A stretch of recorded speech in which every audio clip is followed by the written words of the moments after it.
Done right, AI will actually make us more human. It handles the busy work and surfaces real-time insights, so GTM teams can focus on what really drives revenue, building relationships, solving real problems, and creating long-term customer value. That's a quote from Roderick Jefferson and a sneak peek at today's episode. Hi there, I'm Kerry Curran, revenue growth consultant, industry analyst, and host of Revenue Boost, a marketing podcast. Every episode, I sit down with top experts to bring you actionable strategies that drive real results. So if you're serious about business growth, find us in your favorite podcast directory, hit subscribe, and start crushing your competition today. In this episode, titled AI plus EQ plus GTM, the new growth equation for B2B leaders, I sit down with industry leader, keynote speaker, author, and enablement powerhouse, Roderick Jefferson, to unpack the modern formula for revenue growth. AI plus EQ plus GTM. We discuss why traditional sales enablement isn't enough in today's landscape and how true go-to-market success requires cross-functional marketing, sales, and customer success alignment, as well as emotional intelligence and smart technology integration. So whether you're a CRO, CMO, or GTM leader looking to scale smarter, this episode is packed with real-world insights and actionable strategies to align your teams and drive lasting growth. Be sure to listen until the end, where Roderick shares expert tips for building your AI-powered revenue engine today. So if you're serious about long-term revenue growth, it's time to get serious about AI, EQ, and GTM. Let's go.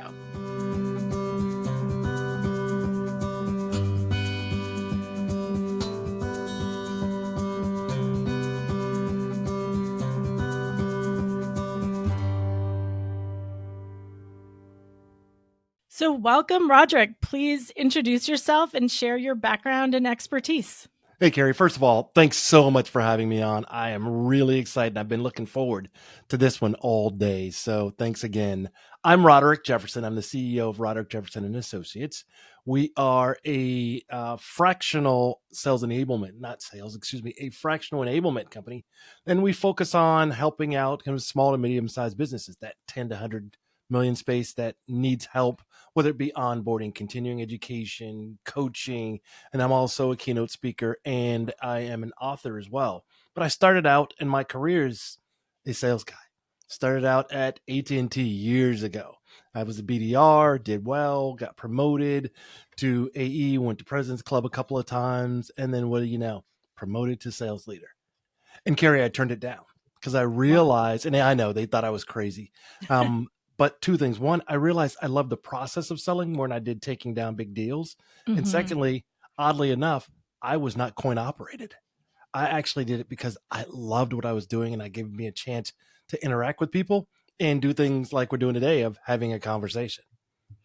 I love that. And I love your background and expertise. As Roderick, you mentioned, you do a lot of keynotes, and that's where I met you. You were a keynote speaker at B2B MX West in Scottsdale last month.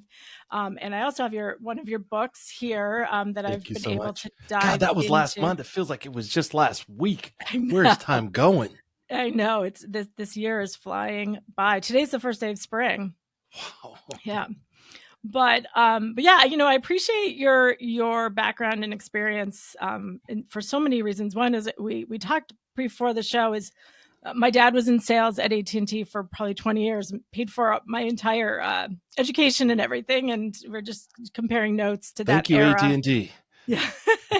We're comparing notes to that era of innovation and where, what we were learning back then. But so much of what you talked about on stage and what you have in the book is near and dear to my heart as my background of, building integrated marketing to sales infrastructure and strengthening that to drive more revenue growth. So very excited to kind of talk to you and hear more about what you're seeing and hearing. So I want to hear kind of what you're talking to so many brands, marketers, like what's hot, like what are you hearing? What is the buzz? What do we need to know these days? There's a couple of things. The obvious is AI, but I will add on another piece. I think it's more about AI plus EQ plus IQ.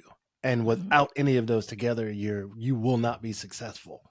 And the Yeah. other thing I keep hearing is the same old problem that we've always had, Kerry, and that is, why is there such a disconnect Hmm. between sales and marketing? And as an Right. enablement guy, it pains me because for 30 years in corporate, I've been trying to figure that out as well. Right. And I think we're starting to get closer towards alignment now. And Hmm. thank you, AI, for finally stepping in and being smarter than all of us.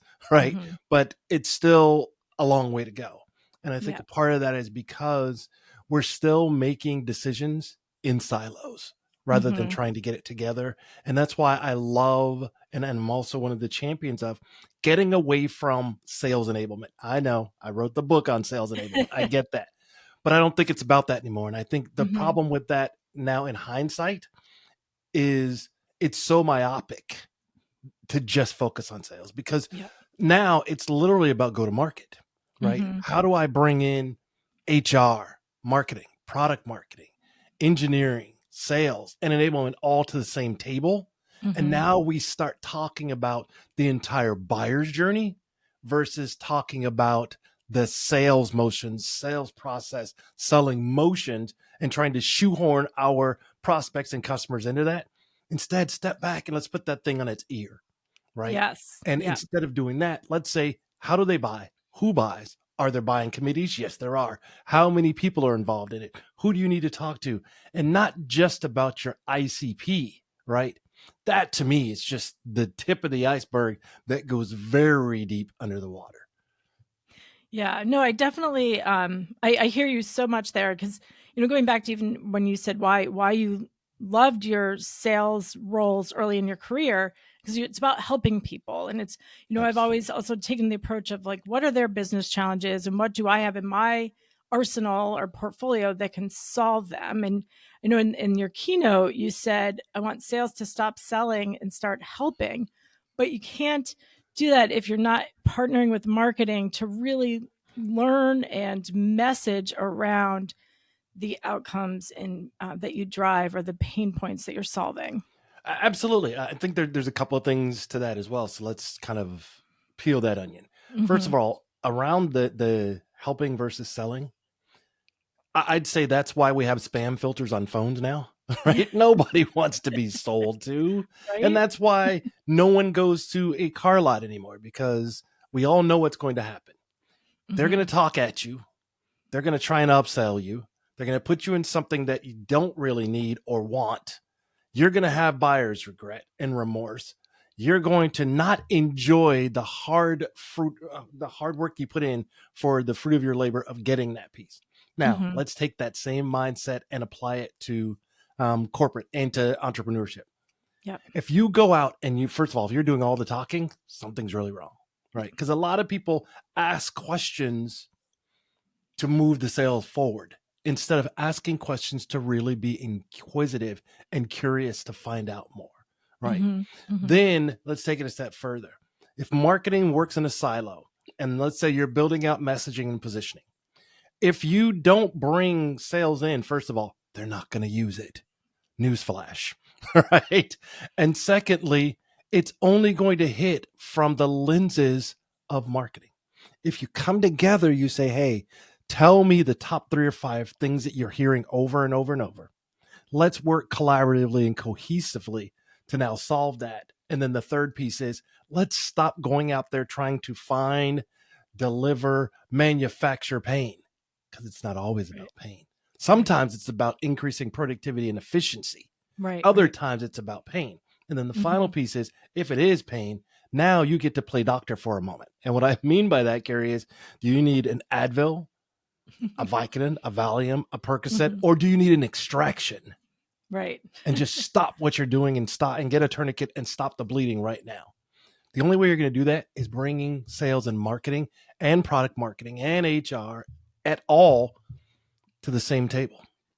Yeah, no, I definitely agree, and I like the analogy of the different pain solutions, because it's true. Thanks. And you bring up a good point too, because it's not always a pain point, but it's what you're solving. Is it I'm helping you get more efficient. I'm helping you reduce costs. I'm helping you reduce costs, improve efficiency, and drive revenue. But it's not always Mhm. a pain. Absolutely.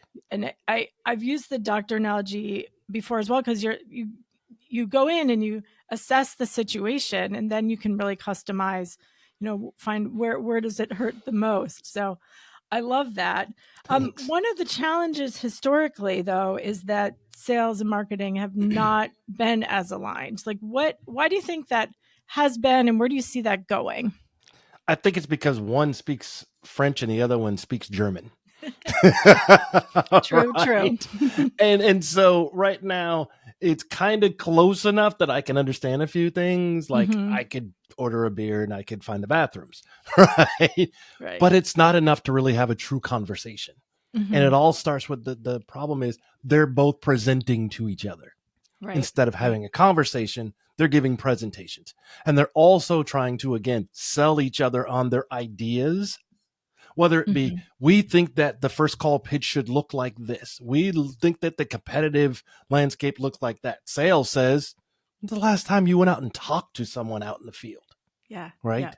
Yeah. Mm-hmm. And we also get stuck in feelings. And what I mean is, and I always tell both folks, that both groups, when we come together, there are two things you cannot say in this meeting. You cannot say, I think or I feel, because nobody cares about either one of those.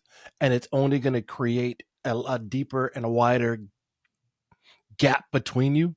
So Mm-hmm. instead, here's what I see going on. Here's what I've seen work and or not work.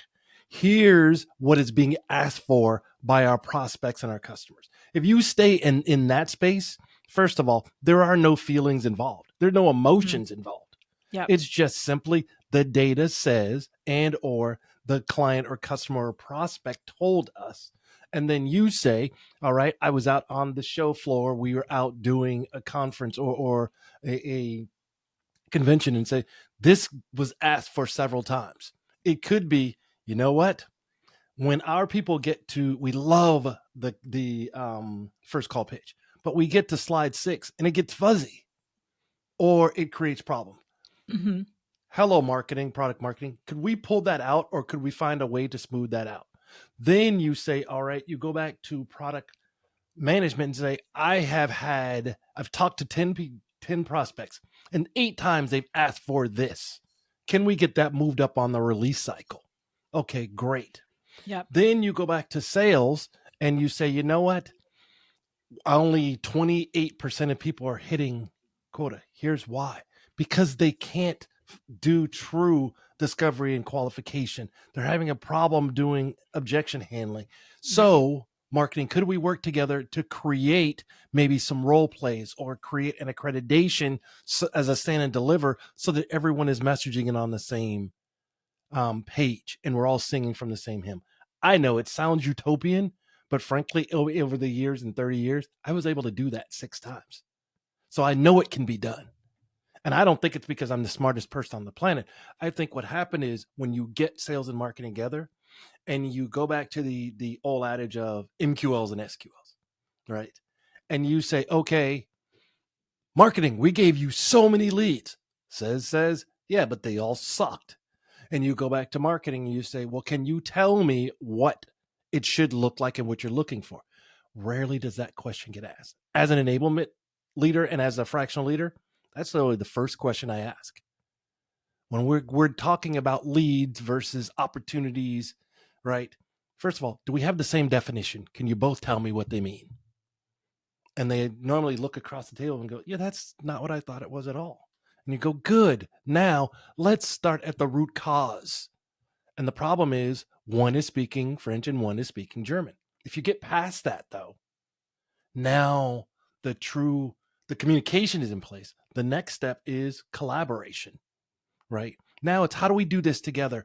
And what comes out of that is one word that terrifies a lot of people: accountability.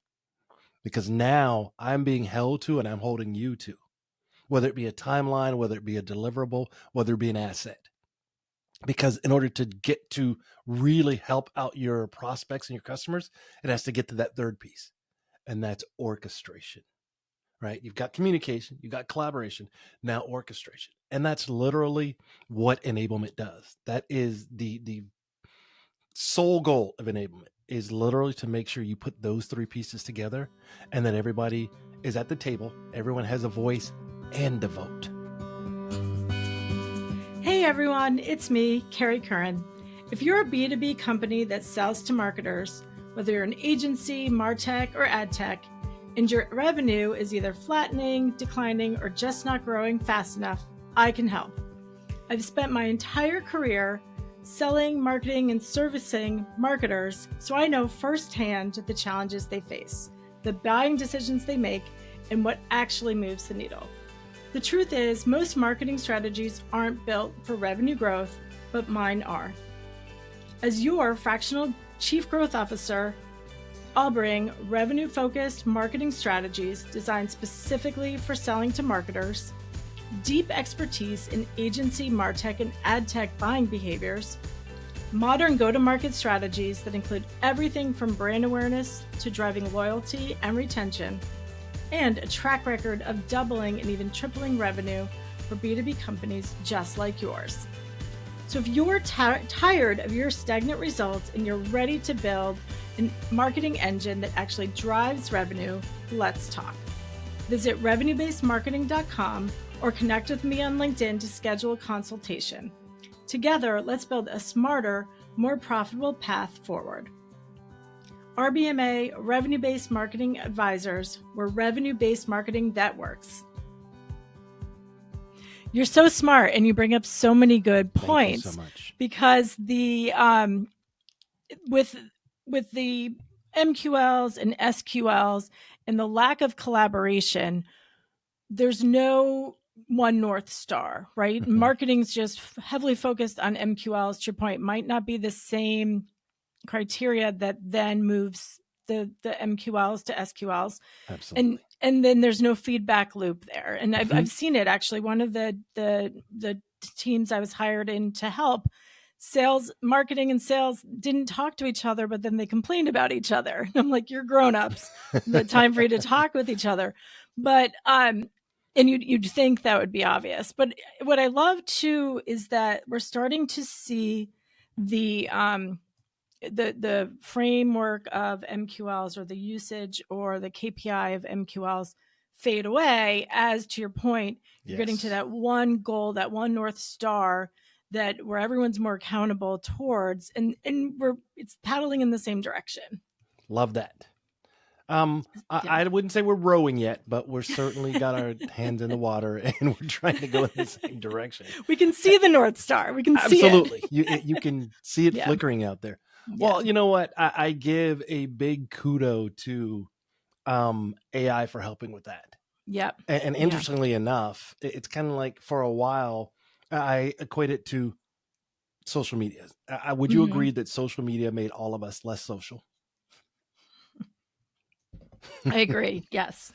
Now, I'm going to flip that on its ear. If it's done right, I think that AI will actually make us more human and have more conversations, as crazy as it sounds. Yeah. And I've got literally 6 ways that we can do this, right? Yeah.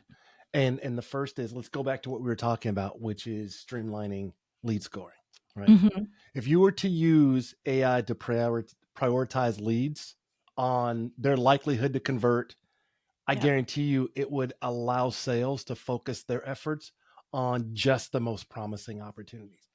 And once we agreed on that, that volume will continue to grow. And it's like everything else, with competence comes confidence, and vice versa. With confidence comes confidence, right? The next is, as we're all doing now, whether it be ChatGPT or others, automating task management. And that means all those repetitive things that we're doing, like, data entry, appointment selling, scheduling, follow-up emails, all the things that salespeople hate. Yep. We can now offload that, because I'm hearing that less than 30% of time is actually spent on selling and actually helping others out there.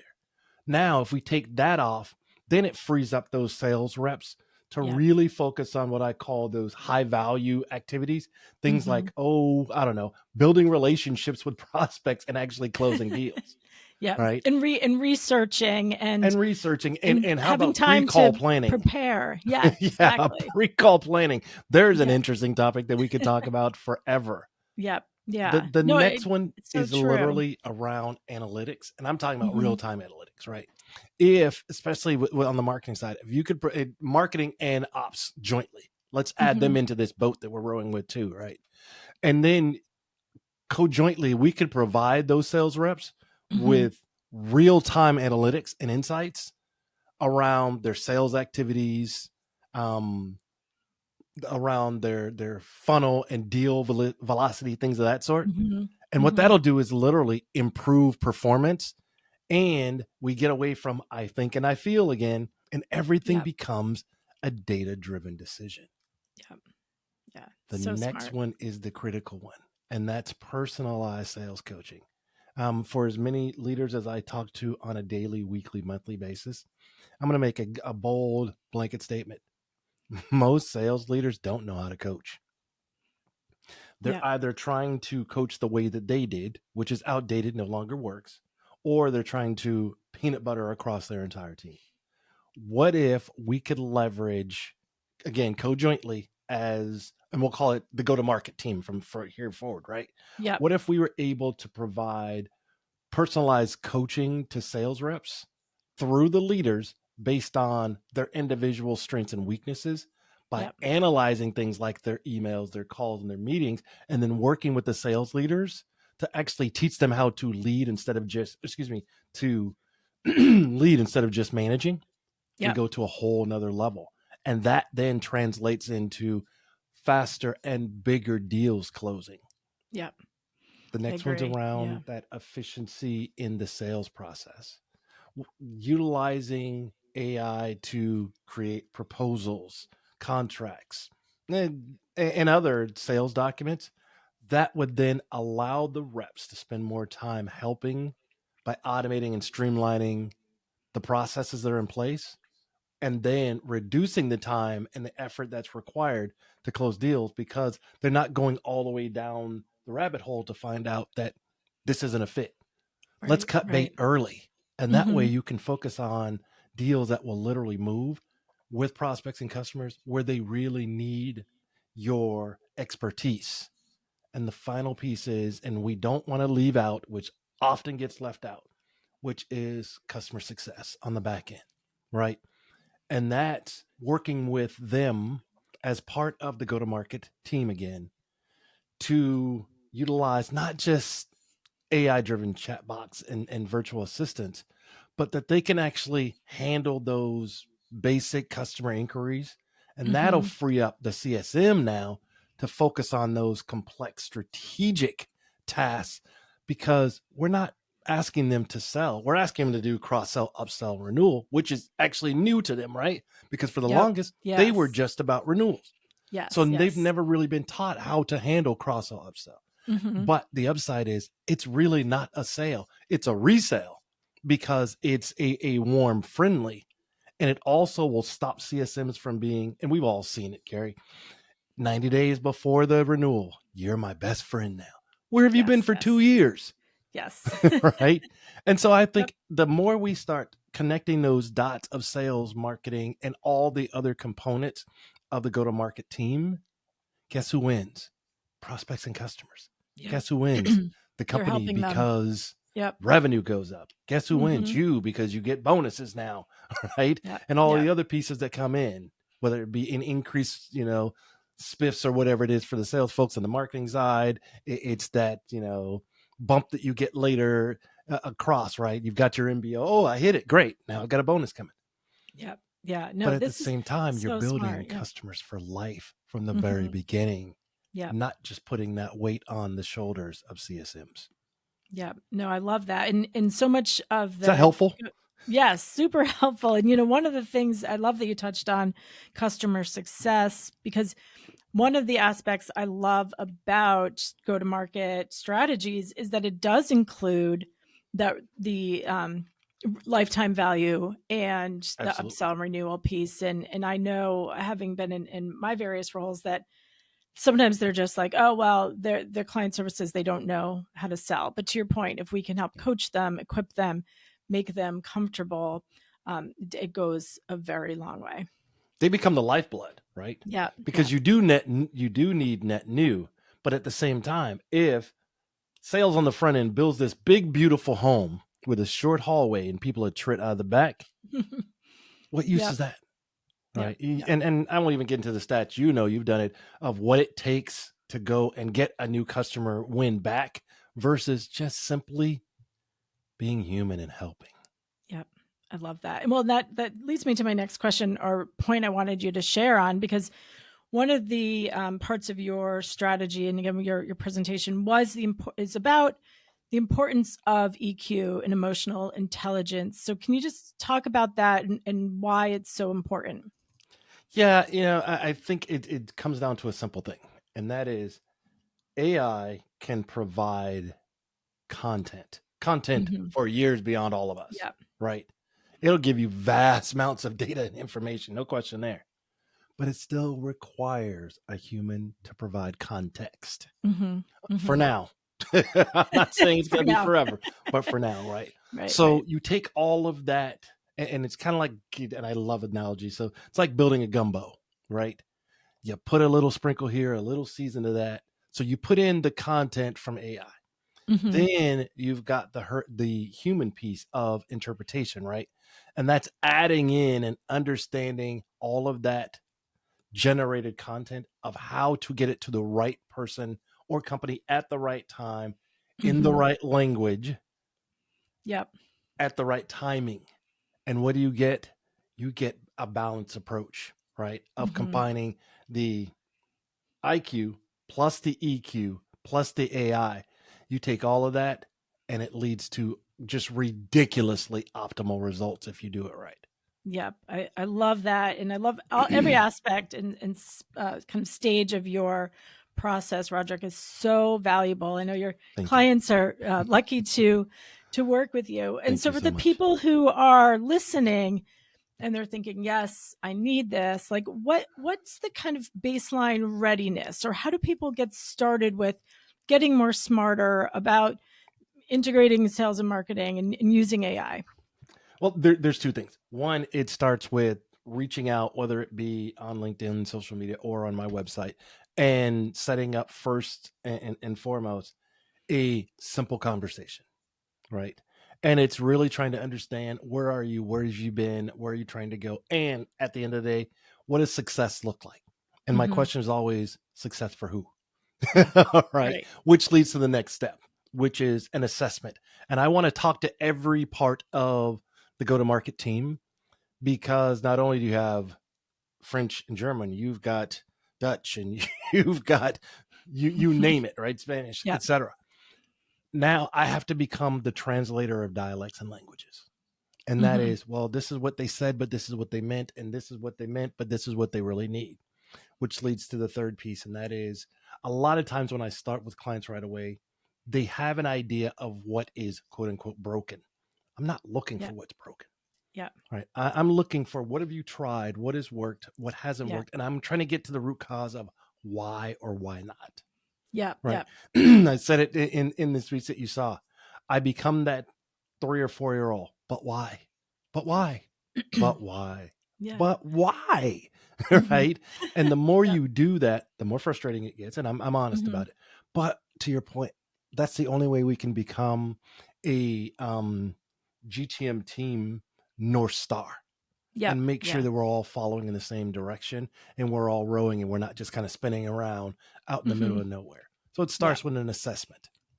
I love that. And just one other point is that sometimes things didn't work, quote unquote, because they didn't have Sorry. the right KPI, or they weren't looking at it in the right perspective. And I think the way you dig in really must be so valuable to help. Well, that did work. It's just you were that strategy, that upper funnel awareness strategy, it did work. You were just expecting it to drive leads this month, it takes longer. So it's so much of getting to the root of it. And I love that approach. It's just common vernacular. And it's also, Kerry, Yeah. making sure that each one of them has a different set of KPIs, right?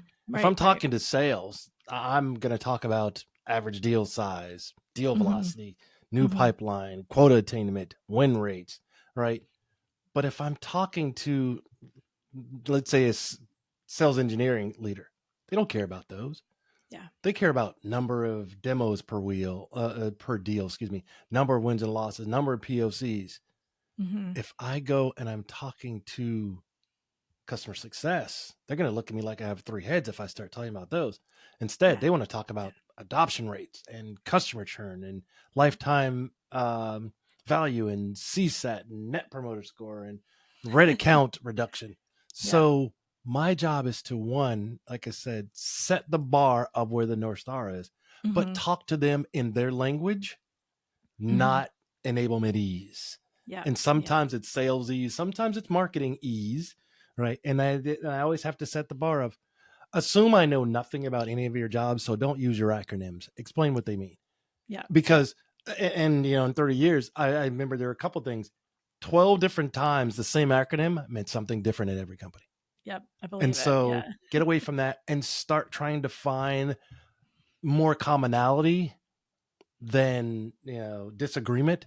And you realize you bring that wall down, you take that mask off, and you realize at the end of the day, we're all working towards the same thing. And that is new, long-term, happy customers for life. Yep. Thank you. I love this, Roderick. So how do people find you? It's funny. I always say, if you can't find me on social media, you are not trying to find me at all. You can find me at my website at roderickjefferson.com. And you can also find my book and the upcoming book, Sales 3.0, the companion workbook that goes along with it. You can find me on LinkedIn at Roderick Jefferson and Instagram and Threads, Roderick_J_associate, and on YouTube, Roderick Jefferson. And if you're on Blue Sky, at The Voice of Rod. Excellent. Well, I will make sure to have all of that in the show notes, because I'm sure this is going to make your phone ring. So thank you so much. Let's dance. Yeah. Well, thank you so much, Roderick. I really appreciate you taking the time to join us. I know it was valuable for me, and I'm sure for the audience as well. So thank you very much. Thank you so much. Again, this was an absolute honor, and thanks that we got a chance to reconnect, Kerry. For sure. Thank you. Take care, all. Thanks for tuning in. If you're struggling with flat or slowing revenue growth, you are not alone. That's why Revenue Boost, a marketing podcast, brings you expert insights, actionable strategies, and real-world success stories to help you scale faster. So if you're serious about growth, search for us in your favorite podcast directory. Hit follow, subscribe, and drop a 5-star rating. It helps us keep the game-changing content coming. New episodes drop regularly. Don't let your revenue growth strategy fall behind. We'll see you soon.